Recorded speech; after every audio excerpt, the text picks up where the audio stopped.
Hello and welcome everybody to the Institute on Religion and Democracy. I am IRD's president, Mark Tooley. We're very glad to see all of you who are here physically and grateful for those of you who are watching live online and who will be watching this video later when it's posted. We're delighted, especially by our speaker this evening, Kevin Vallier, professor at Bowling Green State University in Ohio, who has emerged as a major public thinker because of his writings and speakings on the topic of integralism and illiberal Christian political witness, about which he is writing a book that will be published in September. He is emerging, in fact, as perhaps the leading scholar on this topic. It's extremely timely, as these illiberal forms of Christian political witness are especially popular among very smart, very educated Christian young people. And what they propose merits a response and is of special interest to us at the IRD in that we were founded 42 years ago to make Christian arguments for democracy, human rights, and religious freedom for all people. So the integralist proposals in terms of having some sort of Christian confessional state that would privilege one group over another is almost the direct opposite of what IRD has been advocating for these last 4 decades. So, Kevin, thank you so much for journeying down from Philadelphia to be here with us this evening. Kevin can speak as long as he'd like, but I think he's going to speak for about a half hour till 7 o'clock, and then we'll have a 20 or 30 minutes for questions and comments afterwards. So, Kevin, thank you so much. Thanks, Mark. I'm very grateful to all of you showing up on such short notice. To everyone out there, it's strange that Mark would compliment me as much as he did. Much of what he said was false in terms of his kind words, but I'll accept them anyway. So as Mark said, there are kind of this phenomenon among younger Christians where people are feeling kind of like, well, we're not just defending the Constitution now. We sort of have to reconstruct whether American institutions really fit with the faith.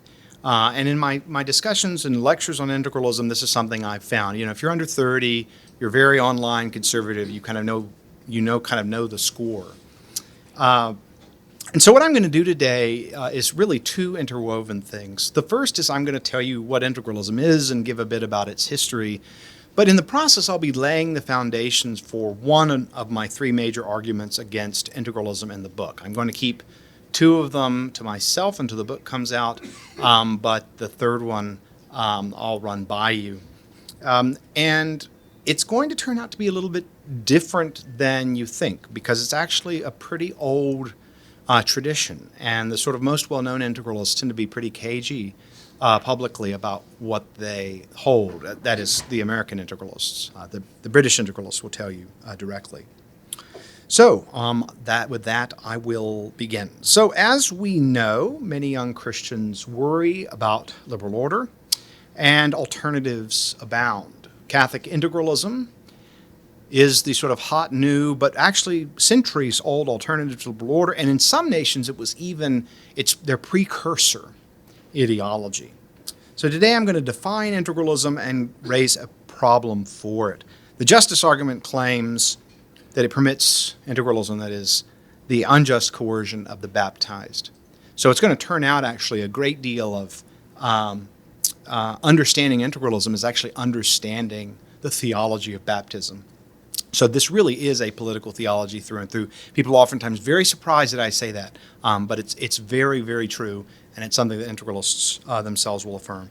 But to understand integralism, we have to take a step back from the ordinary kind of political theory that you were taught in the classroom. So the ordinary political theory, sort of post-Hobbesian thought, there's one polity that theorists are worried about, something like the state and the institutions included within society. If you're studying political philosophy, you're looking at the relationship between the individual and the state, and if you're doing it a little bit better, you're thinking about the individual, civil society, and the state. But integralism is a radically different way to approach political theology, and I think of it as what I call two-polity political theory. So for much of its history, the Catholic Church understood herself as a polity and not merely owing to the papal states. She has her own political structure, her own law, her own courts. And in much of the medieval period, her law was backed by the secular polity. So, for instance, if someone was tried for heresy, excommunicated after they were found guilty, if they did not, after a certain period of time, repent, periodically, popes had enough power and influence in certain kingdoms to direct the state to impose civil penalties on the heretic, oftentimes including the death penalty. There's nothing about integralism today that requires embracing the death penalty. The point is simply to illustrate the way in which the state would sometimes serve as the church's secular arm. It's oftentimes the term that was used. So the state isn't the only polity in integralist theory, and what happens as a result of this is a question comes up in integralist thought that post-Hobbesian political philosophy can't really coherently ask. It says there's two polities, okay, within the same geographical area. Which one is supreme? Right? Much of modern political philosophy, as much as I think we can learn from it, is an attempt to kind of subvert that very way of thinking. Okay? And indeed, this is what I think the social contract theorists are trying to do. Now, answering this question of which polity is supreme is important because, of course, in Latin Christendom, people are going back and forth about this all the time. But you end up with roughly two poles. So the first, you get hierarchy. And this is the view that the Pope has extraordinary temporal power, such as the power to make and unmake kings, Christian kings, not infidel kings, at will. On the other end of the dichotomy here are the Gallicans, or Caesaropapists, or Erastians, different names, saying that the king has great ecclesiastical powers, such as the power to appoint his own bishops, to try priests in secular civil courts. That was actually a huge fight about which criminal justice system that clerics would be under. And the way to understand integralism is not some sort of modern radicalism, but it becomes most articulated as a middle ground. So Cardinal Robert Bellarmine is articulating it as a middle ground position. So the church has a nobler end, salvation, and so is in that sense the state superior, but God had given the state its own independent mission to govern the temporal common good. The church doesn't have that authority. So when, Bellarmine's articulating integralism, one of the arguments he makes is God ordains infidel kings. Okay? So integralism is not theocracy, where clerics or whatever ecclesiastical officials rule.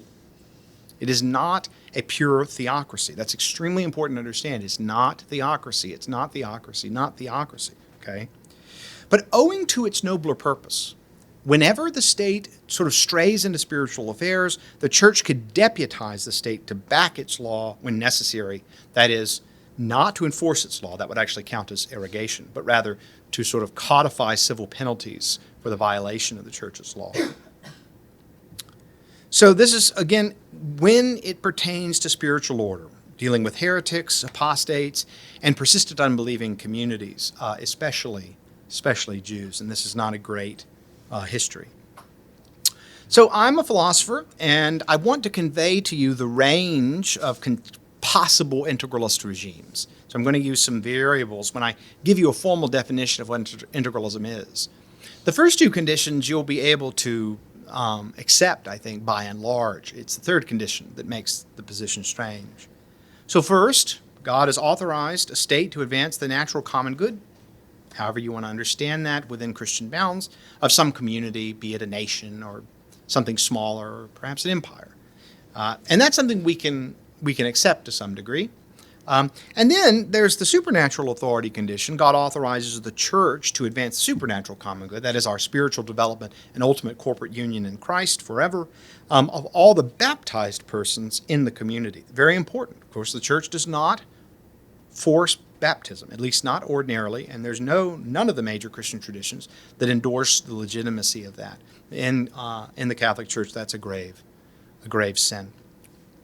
It's this third condition that Bellarmine called the indirect power of the Pope, but it's a form of sovereignty on spiritual grounds, and it's indirect. Okay? So to advance the supernatural common good, the spiritual good of the community, the church can mandate that the state carry out certain policies that are backed by civil penalties meant to advance the supernatural common good. For instance, an index of prohibited books, right, to prevent the people from becoming spiritually confused. And, you know, of course, those policies shouldn't undermine the temporal or spiritual common good themselves. Okay, that's actually a really important constraint because you might think certain integralist policies have a tendency to undermine the common good in other ways. So this is my kind of formal definition of integralism as these three conditions: natural, supernatural authority, and then the indirect sovereignty of the church. So it's very, very important to understand that for integralists, the superiority of the church has institutional consequences in the sense that the church can direct or deputize the state to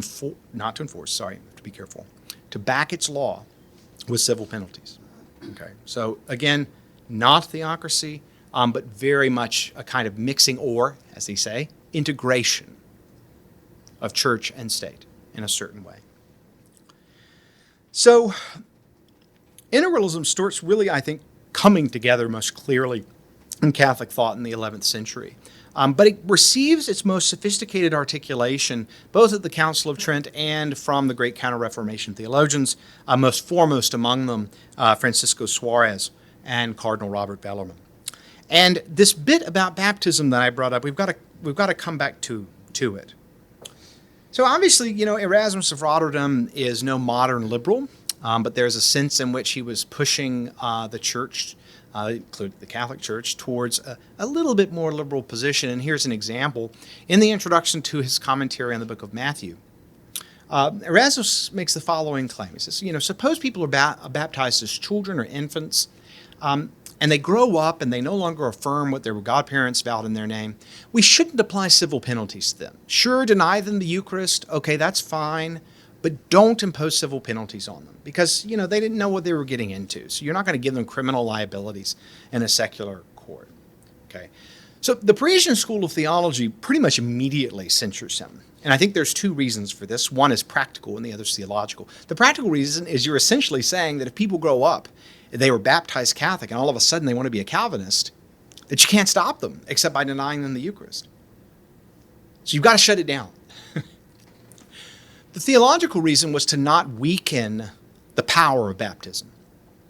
And so what happens is that the Council of Trent elevates a version of this censure into a canon, which some integralists argue, I would say all of them, is irreformable. Now, you've probably never heard of this canon. Most Catholics haven't. The stuff you know of the Council of Trent is their response to Protestant thought. Okay? But notice, I'm going to read it to you. This is an anathema, okay? So it's phrased negatively, so careful. If anyone says, Erasmus, that when they grow up, those baptized as little children should be asked whether they wish to affirm what their godparents promised in their name when they were baptized, and that when they reply that they have no such wish, they should be left to their own decision, and not in the meantime be coerced by any penalty, here civil penalty, into the Christian life, except that they be barred from the reception of the Eucharist and the other sacraments, until they have a change of heart, let him be anathema. They don't name Erasmus. Erasmus had gotten a little cagey and a little when the Parisian censure came down. But here's why this is really important, and this lays a foundational plank to understand integralism and, of course, the problem I'm going to raise for it. Baptism alone makes one a citizen of the church. No adult consent is required. That is, baptism carries with it a series of rights and responsibilities on its own. So you baptize an infant, and they grow up and they become Protestant. They potentially have criminal liabilities solely in virtue of that, if, of course, they live within a appropriately church-authorized Christian state. So there is this question about whether it's irreformable. Now, this doctrine kind of ebbs and flows, but it's pretty constant from here forward. And you should note, I mean, Bellarmine was beatified in 1930 and was made a doctor of the church in 1931. Okay, so, you know, we're not talking about some random thinker. I mean, Suarez was is one of the great philosophers. But Bellarmine, I think, had the greater influence overall.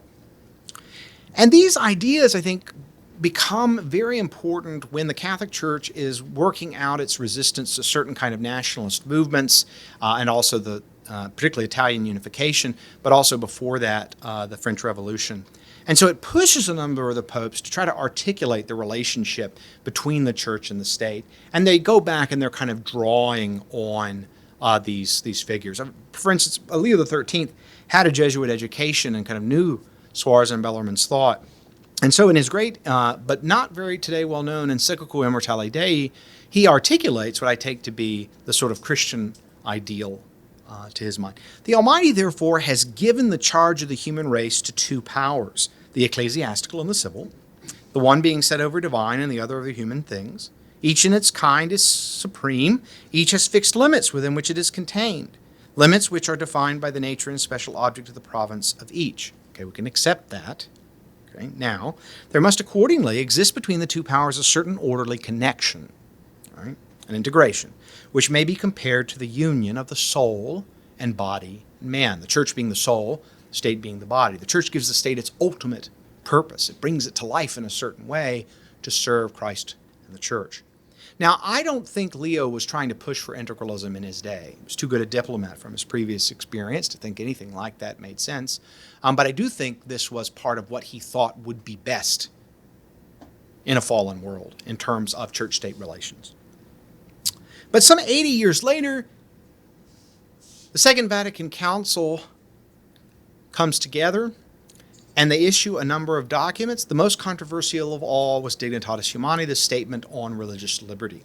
And it looks like they were setting integralism aside 80 years later, such that it appears there's a great discontinuity between Leo on the one hand and Dignitatis Humanae on the other. And I'm going to read to you from it. This Vatican Council declares that the human person has a right to religious freedom. This freedom means that all men are to be immune from coercion on the part of individuals or of social groups and of any human power in such wise that no one is to be forced to act in a manner contrary to his own beliefs, whether privately or publicly, whether alone or in association with others, within due limits. And this isn't just a practical claim. It's grounded with moral reasons. The Council further declares that the right to religious freedom has its foundation in the very dignity of the human person, as this dignity is known through the revealed Word of God and by reason itself. This right of the human person to religious freedom is to be recognized in the constitutional law whereby society is governed, and thus it is to become a civil right. A beautiful set of liberties come on the heels of this: worship, organization, education, parents' rights, press, speech, and so on. It looks like Pius IX, Leo XIII, and integralism were set aside. And in fact, most Catholics thought this, and the Catholics that liked integralism many of them were in the Society of St. Pius X. And so they, in certain ways, rejected the council, particularly rejecting Dignitatis Humanae. I mean, Archbishop Lefebvre wrote a book that they have uncrowned him that attacks, among other things, Dignitatis Humanae. Until around 2008, when I think one of the leading philosophers, not only of the will, but of Counter-Reformation political thought, Thomas Pink, began a reinterpretation of Dignitatis Humanae. And he actually translated 1,000 pages of Suarez for Liberty Fund. This is extraordinary. And he felt that the post-Vatican II way the Church talked about herself accommodated modernity too much. And by coming up with this new interpretation of Dignitatis Humanae that would be continuous with Leo XIII's teaching in Immortale Dei, he would seek to persuade the Church to reconcile with its past. So his goal is chiefly church renewal, doesn't care about American politics. So all the American integralists that are worried about, transforming the GOP, it's just not on his radar. He was very concerned with spiritual affairs. Now he says, look, Dignitatis Humanae declares as a matter of natural law and revelation a transcendent right of religious freedom against the state, but it is silent on any right of religious freedom against the church. Dignitatis Humanae is about the state. It's not about the church. Of course, the church can use spiritual punishments. The church isn't laying down its right to excommunication. That's crazy. That's, of course, false. And then here comes the key move. If Dignitatis Humanae is silent about the powers of the church, it is also silent about the power of the church to deputize the state. Now, most people reason in the opposite direction. They say, well, look, the state can't restrict religious liberty, so the church can't authorize it to do it. right? But Pink reasons the other way. He says, look, the Dignitatis Humanae is silent about the powers of the church. And that includes the authority to deputize the state. Integralism is indeed no longer church policy. But in principle, that could change. For centuries, the church saw herself as a coercive authority. Part of facing up to the church's past is to recognize that fact. In the meanwhile, the American Cultural War rages, the church faces its own self-inflicted wounds, yet Catholics ascend to the heights of elite influence. If you had said the president, the former Speaker of the House, 5 Supreme Court justices were Catholic to any American 100 years ago, they would not have believed you. Young Catholics and young Catholic intellectuals of a conservative bent increasingly feel betrayed by liberal democratic order. No one, well, actually some, anticipated that Catholics would face social stigma over their beliefs on sex and gender, but this is what has happened. Perhaps some suggested, and still suggest, that hostility to the church was baked into liberal democratic order all along. Catholics must pursue a radical alternative. So starting about 10 years ago, Integralism was reborn.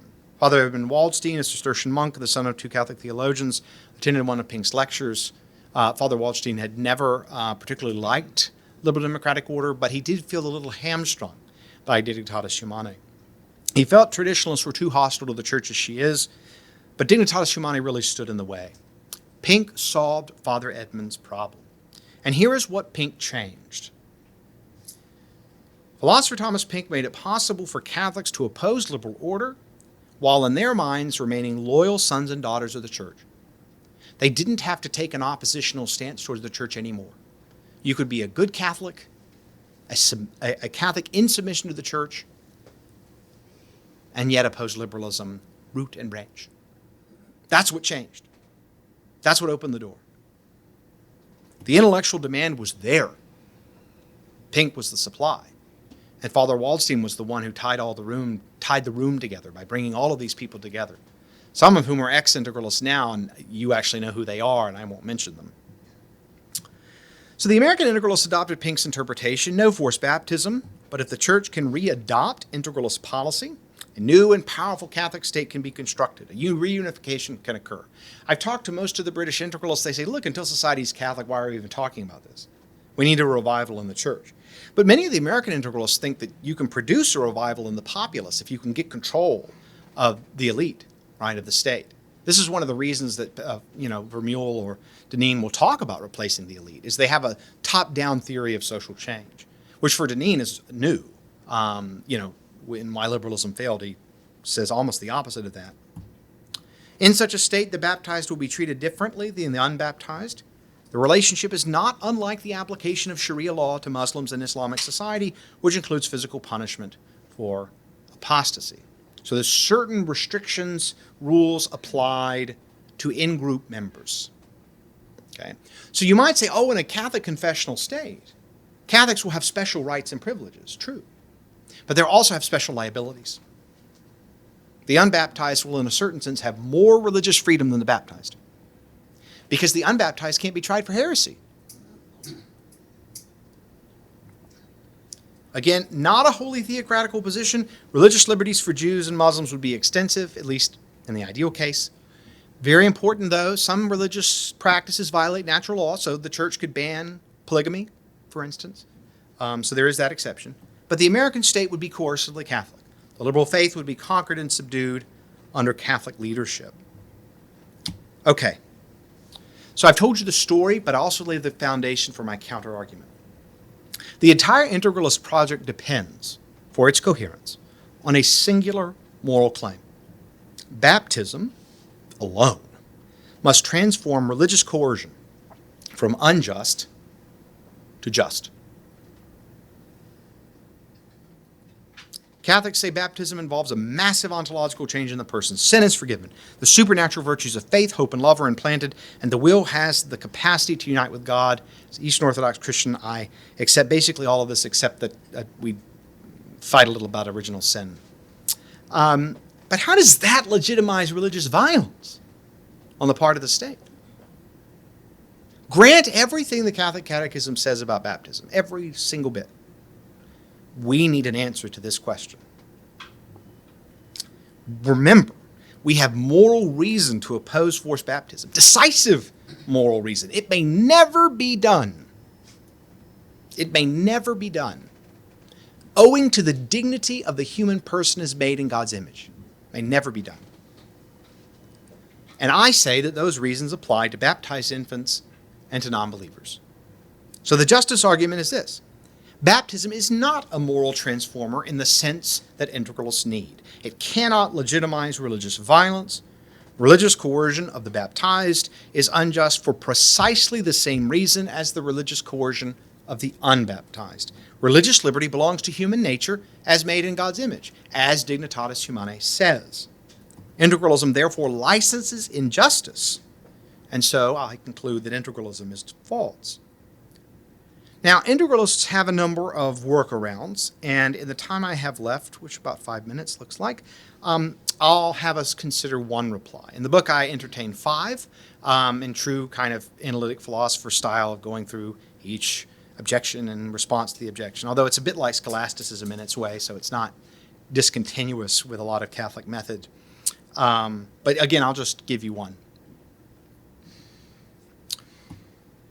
So, a standard explanation that I hear when I talk about this argument, and here's what's said, that look, just as if you're born into the United States, you're a citizen by birth, you have birthright citizenship, so when your second birth comes through your baptism, you also acquire citizenship in the church, with all the rights and responsibilities thereof.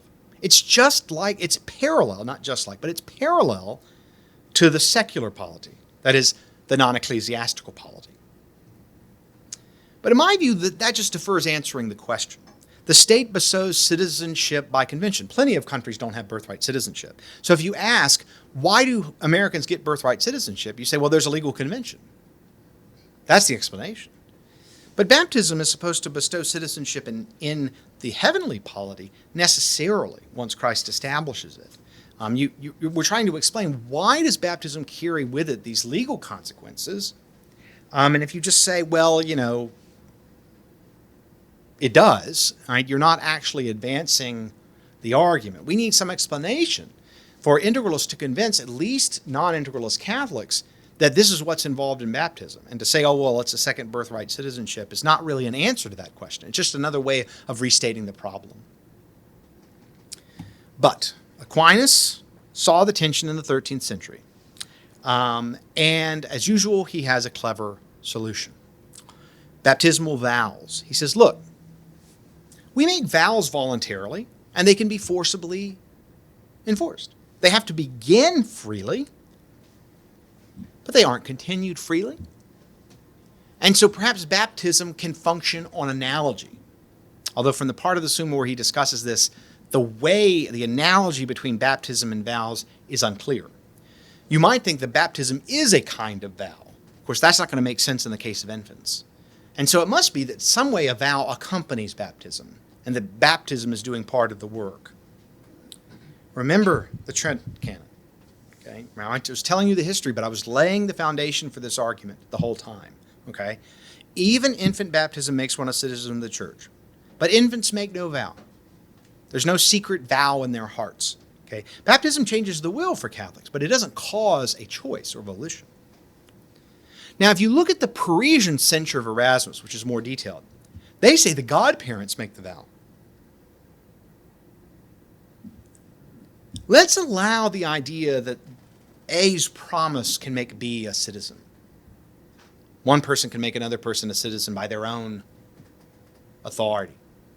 Of course, godparents do have a certain kind of authority. But now let's ask a question from which I'll pose a logical dilemma. Is this baptismal vow necessary for citizenship in the church? If it is necessary, baptism by itself is insufficient, which weakens the power of baptism in just the way that the fathers of the Council of Trent were trying to avoid. So if it's baptism plus vow that makes one subject, say, to heresy, the crime of heresy, then baptism alone isn't doing it. You have to have the vow too. So if you validly baptized someone but didn't have the baptismal vows, then they wouldn't acquire the relevant criminal liabilities. within a church-authorized state. But if vows are unnecessary, baptism is sufficient on its own, and vows are superfluous in terms of explanation. Vows don't explain anything, because baptism is supposed to do all the work themselves. So again, as much as I revere Aquinas, I think here he didn't get it quite right.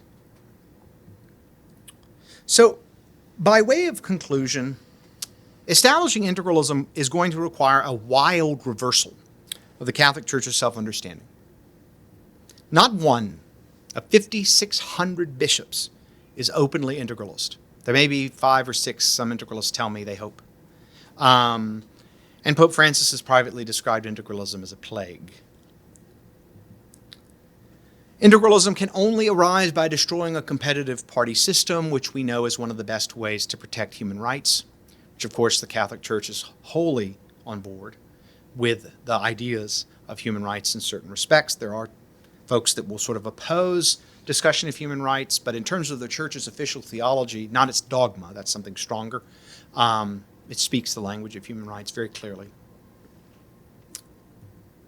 In diverse and complex societies of the sort we have now, I will also argue integralism must destabilize. Even if we could get to integralism, I think it would collapse of its own logic, of its own accord. But the central problem that I've given you today is its injustice, that its church would mistreat its flock. Thank you. If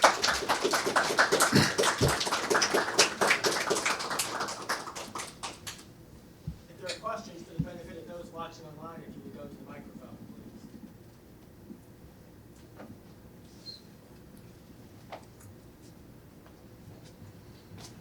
Behind you.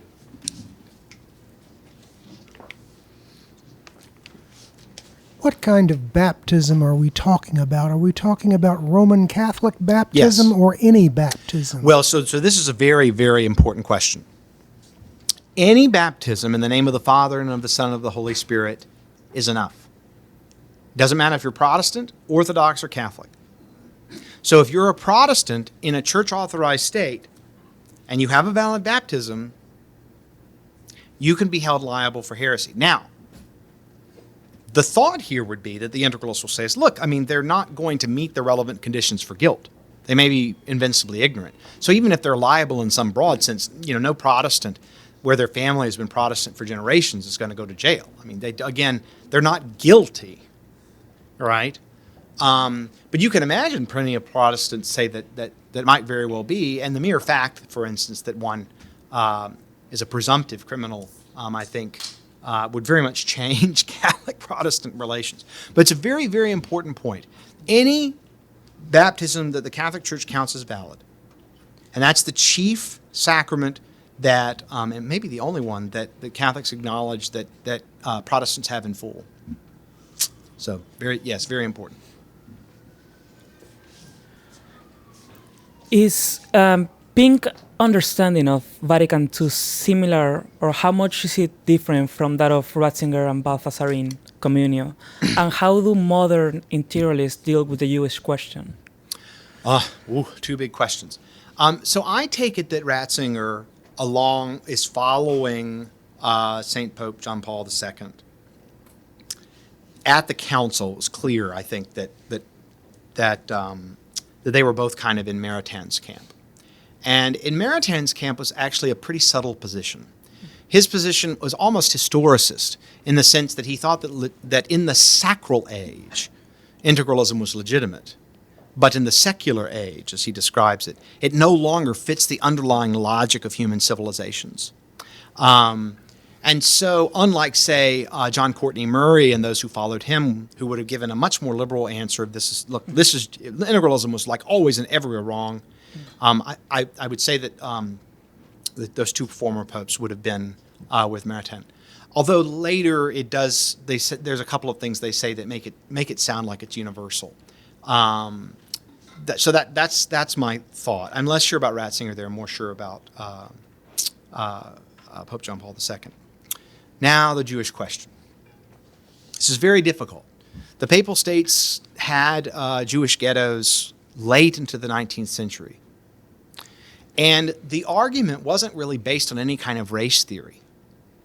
The argument instead was that Jewish ideas were spiritually dangerous, that the church had a kind of authority here. And the infamous case here, for those of you who don't know, is the case of little Edgardo Motaro. How many of you know about the Motaro incident? Okay, about half. I'll try to tell you the story. Edgardo was the Elian Gonzalez of the 19th century. So there was a Jewish family in the Papal States, the Motaro family. They had a Catholic nanny. And little Edgardo Motaro, when he was an infant, was thought to be on the brink of death. So his Catholic nanny baptized him in the name of the Father and Son and the Holy Spirit. And later, the Pope found out about this, Pius IX at the time, when I think Edgardo was 5 or 6. It looked like he thought the Jewish parents would raise him to be Jewish, and so he sent his soldiers to take Edgardo from his family and raised Mortara as his own child. This was so controversial in Europe that different governments were plotting on how to re-kidnap him. The story is absolutely stunning. But one of the things that made Integralists distinct, particularly in 2018-19, is that Steven Spielberg was going to make a movie out of the book The Kidnapping of Edgardo Mortara by Jewish historian David Kurtzer. And he ended up moving off of it because he'd been working with Harvey Weinstein about it. But in the hopes of sort of defending Pius IX, who's, of course, beatified, some people tried to reproduce a new version of Mortara's memoirs, which later turns out had been slightly altered. And,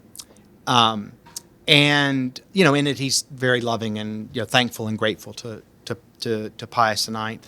They had a Dominican priest review it in the periodical First Things, where he defends Pius IX. And then, of course, there's this huge online controversy, and the Integralists are the ones on Twitter saying, look, the Pope acted within his rights as a sovereign. He couldn't have done anything else. These were his legal duties because Edgardo had been validly baptized. What year did this happen? It's around the middle of the 19th century, but I could get the exact dates for you very easily. So, I mean, this is part of the Jewish question, right? Now, if Jews are unbaptized, they're to have religious liberty, and I think any integralist today would say that the ghettos were illegitimate, although I did see one say they were ill-advised rather than illegitimate. But that was, I think he sort of backed off of that. But it created a real serious issue, particularly because sometimes Jewish men will become Catholic just because they wanted to escape. They wanted to be like a normal, to have sort of ordinary rights and duties. And the thought was, look, once they're baptized, So that created some very serious problems. I could say a lot more about integralism and the Jewish question, but that, I think, is one of the things to sort of understand the essence of the position. And I think another kind of reductio ad absurdum of the position.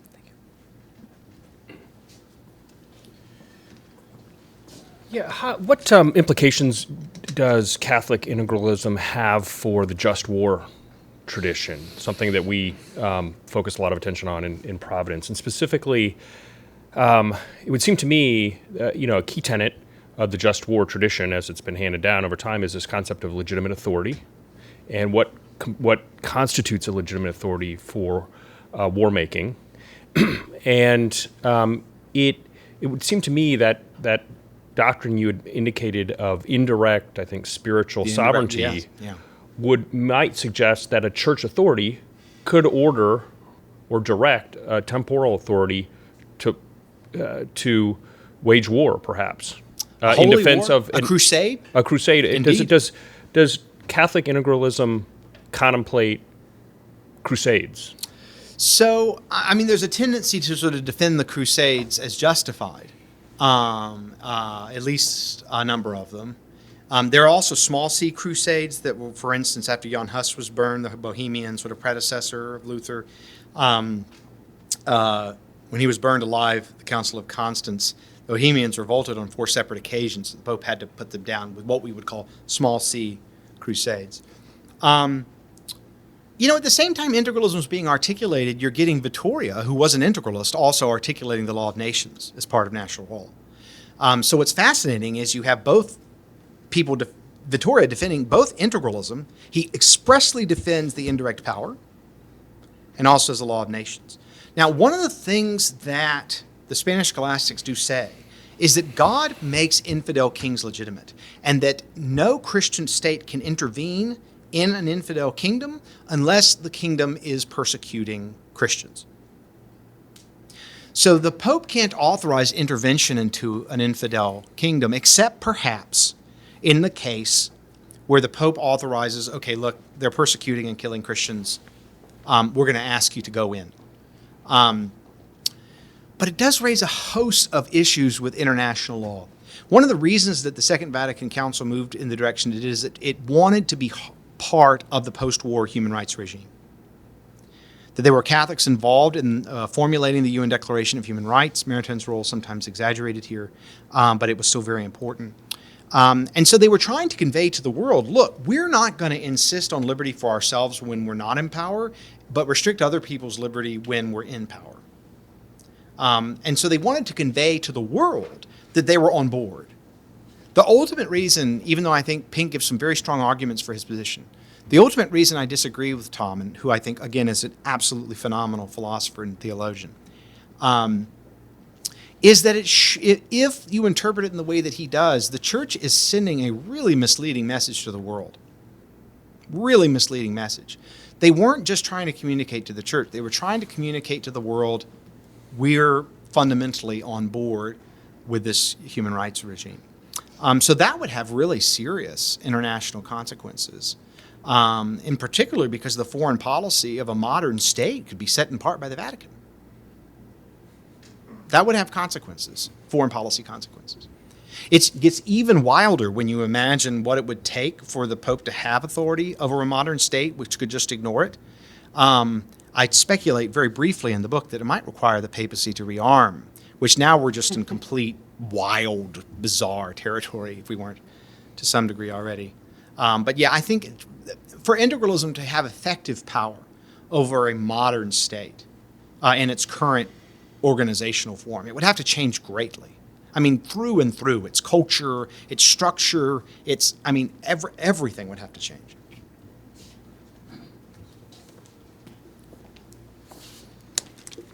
Hello, thank you for your talk.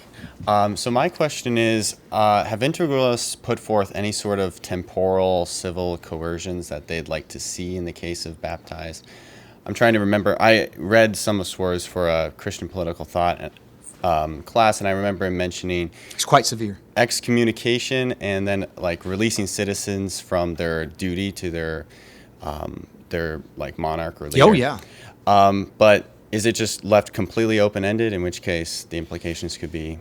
So here the integralists repeatedly cite prudence.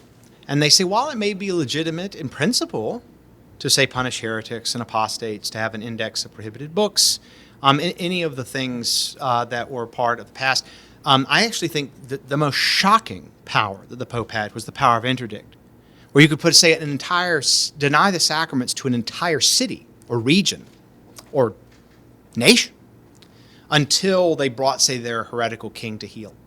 Which means you've got a little old lady who wants to receive the Eucharist, who loves Christ with her whole heart.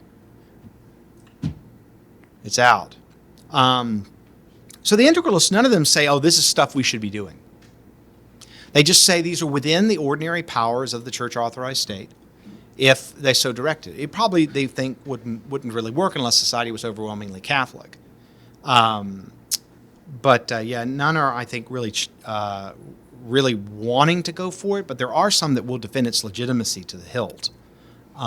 So that's very important. I mean, one thing that comes up with the British integralists is that the way they've articulated it to me is they don't say, we're not for any of this stuff right now. What we're trying to say is that the church is a polity. It's now sees itself as more pastoral, but one consequence of moving away from the church seeing herself as a polity is that she no longer holds her children accountable for sin. And no organization is going to survive unless it punishes its members for deviations. States do it all the time.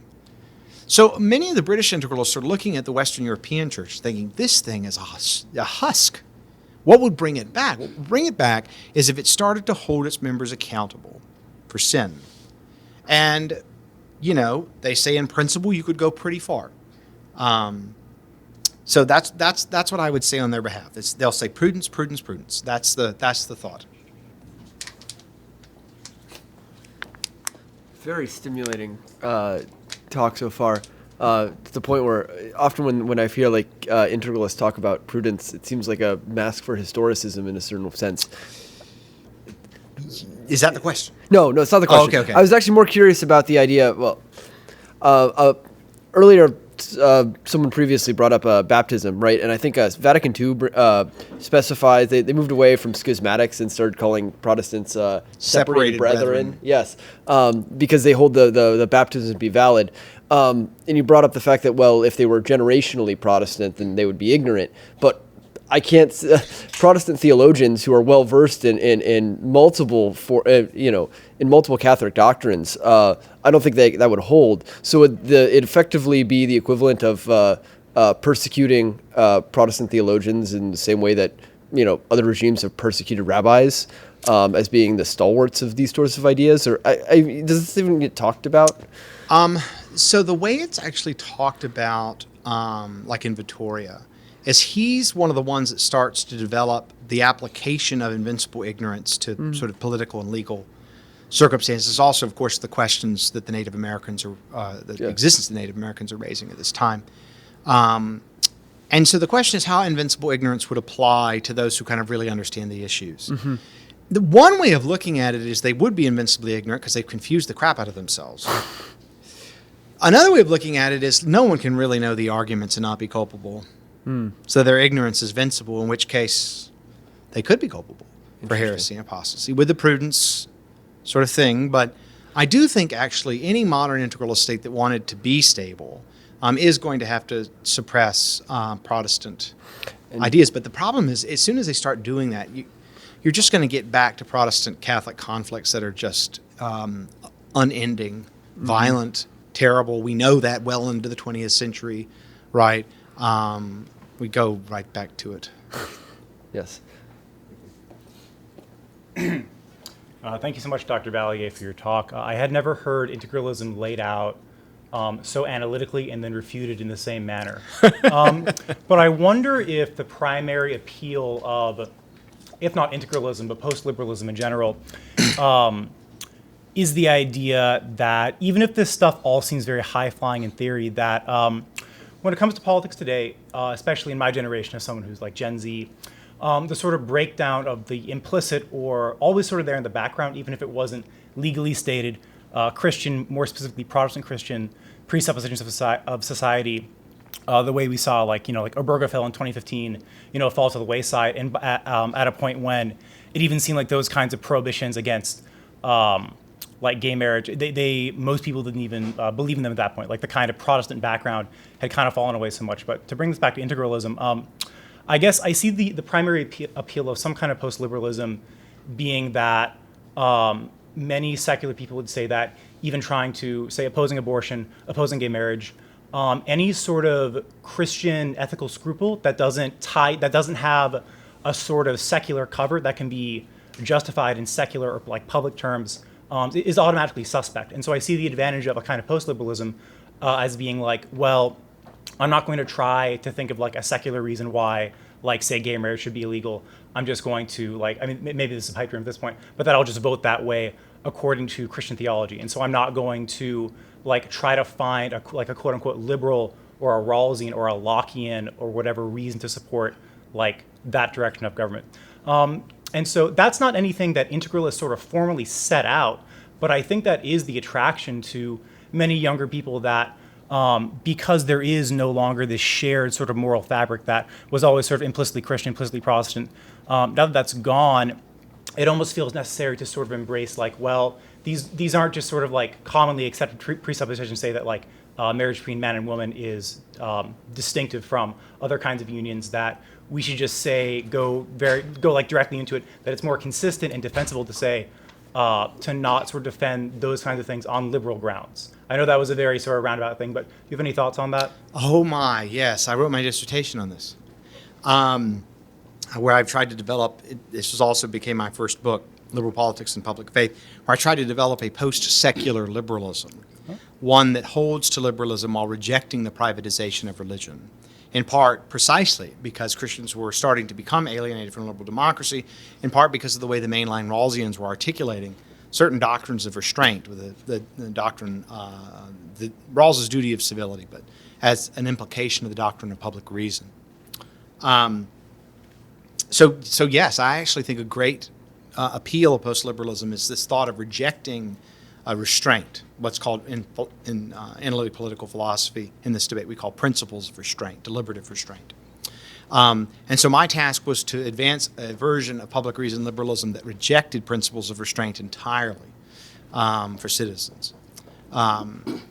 And I think it can be coherently and elegantly and attractively done. But because of the sort of Rawlsian presentation of liberalism as respecting diversity but also restricting religious reasons, it's created such a sense of liberal hypocrisy that many younger Christians say, look, this whole thing is just corrupt from ship to stern.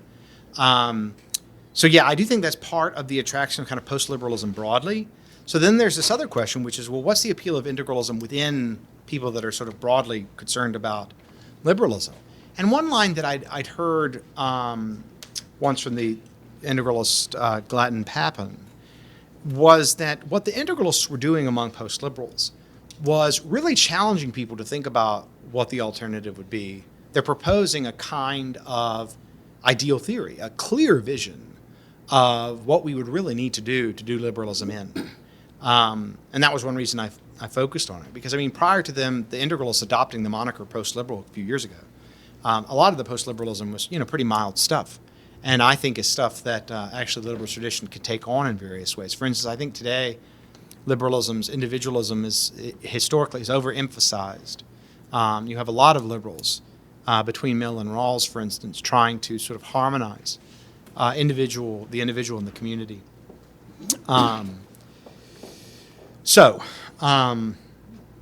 Just summing up 2 points. One, yes, post-liberalism, I think, is partly attracted by the secularist implications, seeming implications of liberalism, but that problem can be theoretically resolved. And I think integralism holds a special appeal for Catholics within post-liberalism because you've got this kind of radical, challenging alternative instead of just having kind of vague complaints. As a really fast follow-up, at the start of this, you said that you were kind of happy about the way that integralists had at the very least sort of shown there was this energy there. They had unintentionally struck gold, I think you said, for this sort of rebuilding, rethinking from the ground up of Christian political witness. Unfortunately, integralists are, as you've said, radical in their own ways. They're radical and challenging. Maybe I have to buy your book to figure this out. Yes. But I guess there's some way to channel this, this energy we're very happy to have found in a way that's challenging and maybe radical in a positive way. Well, I hope so at least. We'll see. Yeah, so my book, All the Kingdoms of the World on Radical Religious Alternatives to Liberalism, $29.95, out September 1st. You have to read it, not just buy it. Yes. So here's the thing that one of the things I'm trying to do. So the book both defends integralism and then goes to the critique. So I actually have some.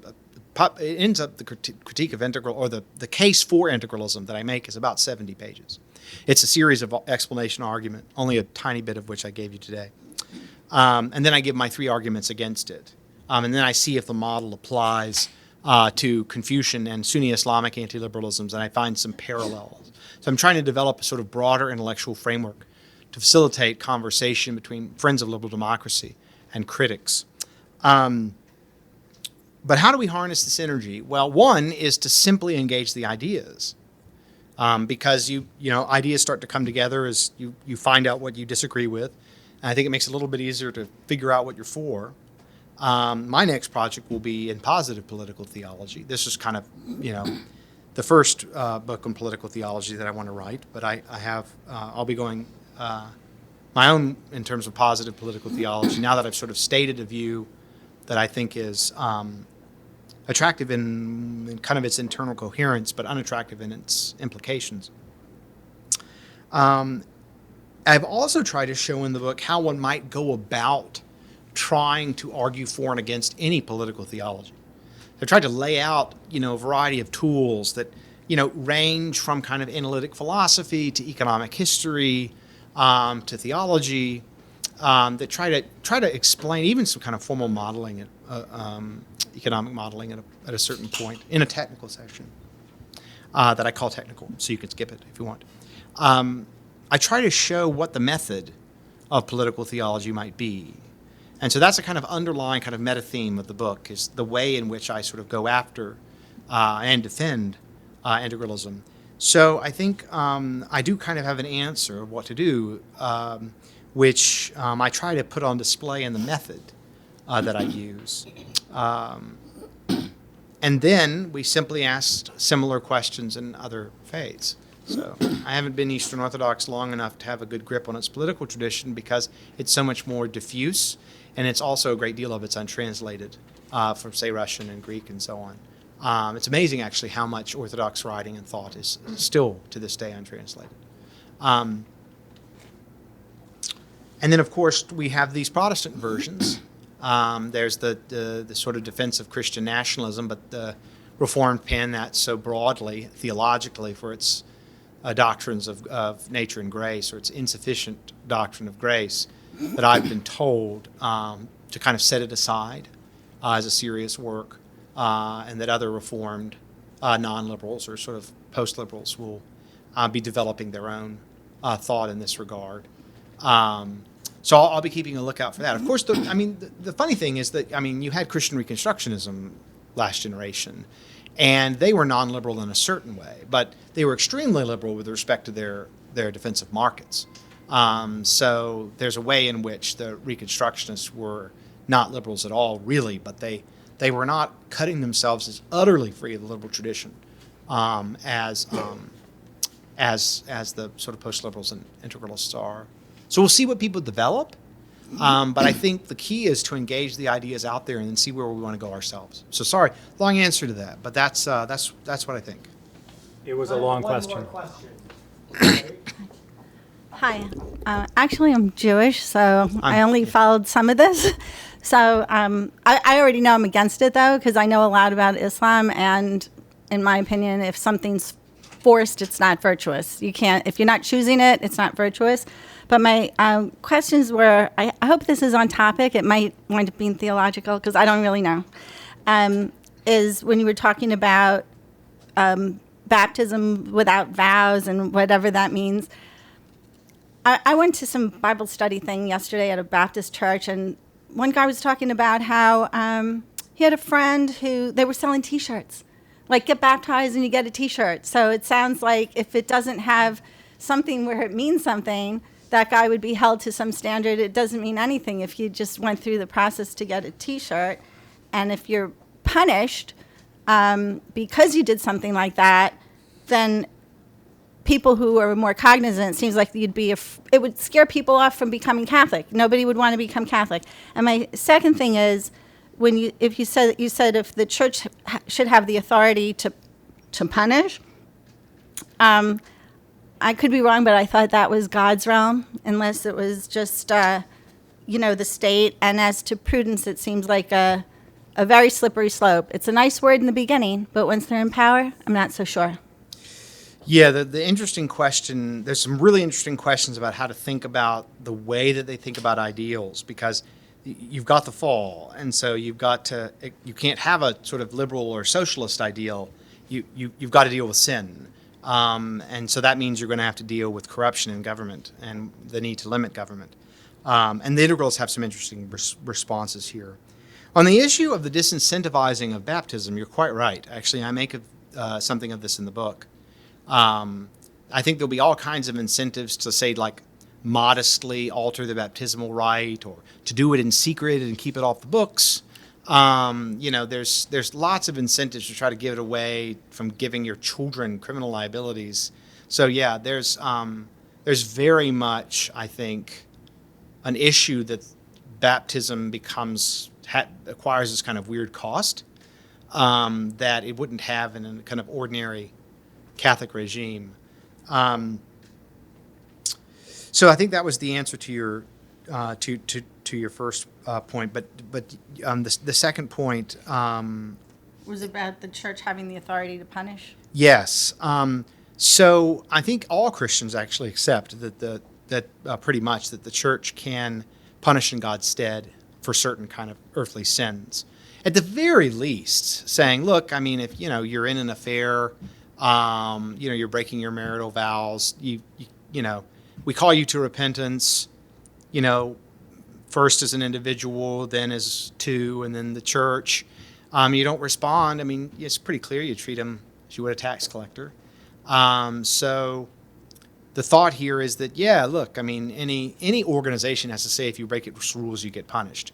And the thought is that God is, and there's scriptural grounds for this, very good ones, that, that we have the authority to act in Christ's stead. For instance, holding the keys, doctor holding the keys. So, I do think that would be the thought. I do think there are some liberal Christians who who don't like the idea of the church as a polity, and so they don't like the idea of like, oh, you have courts and trials and all this stuff. Like that doesn't sound very much like Jesus. But I think the historical tradition, Protestantism, Catholicism, and Orthodoxy, is that you have certain kinds of punishments systematized, regularized. Yeah. Thank you. Thank you. Evan, thank you. Thank you.